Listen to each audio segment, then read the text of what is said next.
Here's your WTF Action News for Thursday, October 16th. Deputies in NEWAGO County responded to a drunk and disorderly call on Tuesday after a homeowner was threatened by a man who said he had a gun.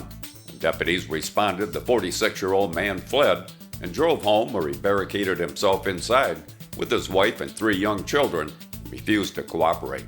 The suspect surrendered peacefully after a 3-hour standoff. There were no injuries, and the man is lodged in the NEWAGO County Jail. A student at the West Ottawa Middle School is recovering from a concussion after he was tackled by a coach during football practice last month.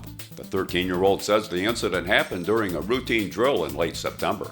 The student says the coach got mad and said, "Let me show you how to stop this person from catching the ball." Witnesses saw the student knocked down and briefly lose consciousness. The student's mother has filed a police report.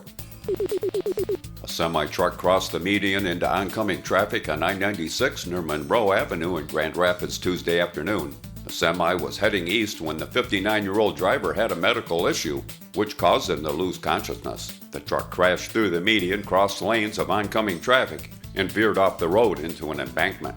Police say no other vehicles were hit. As winter approaches, Mackinac Island is preparing for its annual tradition of transporting horses back to the mainland. This yearly migration marks a significant transition for the island community as they brace for the colder season ahead. The process to move more than 300 horses begins in August and finishes around the first of the year. Some horses stay behind for taxi service and mail delivery around the island. The community walking group will meet in the library parking lot this morning at 9 a.m. The library will have a pre-owned book sale today during library hours. A wide variety of fiction and nonfiction books are available for sale. Call 724-6796 for details. Veterans and military family are invited for coffee and fellowship between 9 and 11 a.m. at the Westminster Presbyterian Church. Call 387-2849 for more information. Stand by. Here we go. 5, 4, 3, 2, 1, and cue music. On this day in 1967, folk singer Joan Baez was arrested along with 123 others for blocking the entrance to an armed forces induction center in Oakland, California.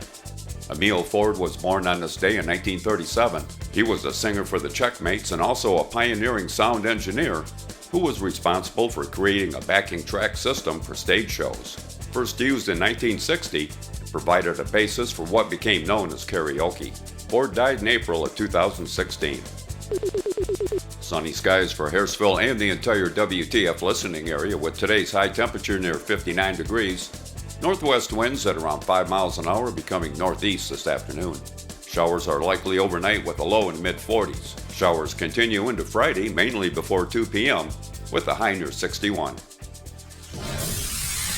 WTF Action News is a public service of your local community radio station, WXTF-LP Harrisville. Right here in Elkona County, Michigan.